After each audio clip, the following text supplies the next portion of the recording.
Bonjour, je suis Monica Gibson et voici le rapport sur les niveaux du support et de la résistance. Apprenons comment notre modèle interne est testé le premier jour d'échange de cette semaine. Nous commençons par l'euro-dollar qui s'est établi entre R1 à 1,3170 et S1 à 1,3120. R1 mène en résistance avec 8 confirmations et la moyenne mobile de 5 jours est l'une d'entre elles. R2 suit avec 5 correspondances étant confirmée par la moyenne mobile de 20 jours. R3 est près de la ligne supérieure du canal de prix, d'un plus haut mensuel et de la moyenne mobile de 50 jours. S1 est bien confirmé par 9 correspondances, y compris en plus bas sur 6 mois, la ligne inférieure du canal de prix et la bande inférieure de Bollinger.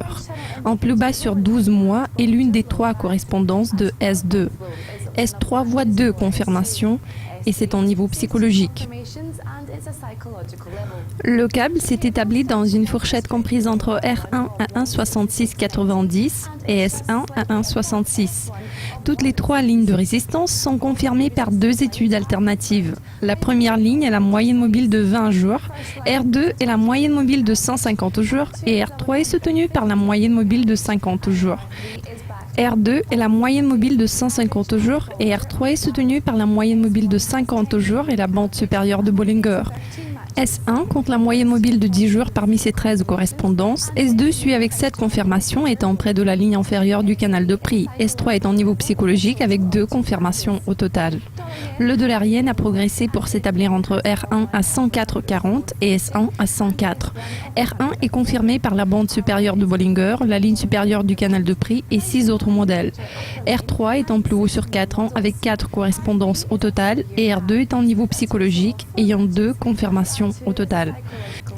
S1 mène en support avec 15 correspondances, étant suivi de près par S2 qui est près de 14 études alternatives. La première ligne est la moyenne mobile de 5 jours et S2 est la moyenne mobile de 10 jours. La moyenne mobile de 20 jours est l'une des 3 confirmations de S3.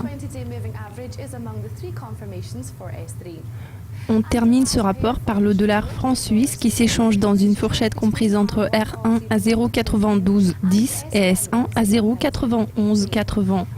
R1 est la ligne de résistance la plus confirmée par 3 correspondances. R2 est en plus haut sur 12 mois et R3 est en niveau psychologique. La moyenne mobile de 10 jours est l'une des 14 correspondances de S2. S1 suit avec 10 confirmations, étant soutenu par la ligne supérieure du canal de prix et la bande supérieure de Bollinger.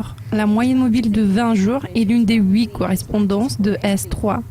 Cela conclut notre rapport sur les niveaux du support et de la résistance de lundi. Nous reviendrons demain avec la prochaine révision des niveaux de prix clés. Au revoir.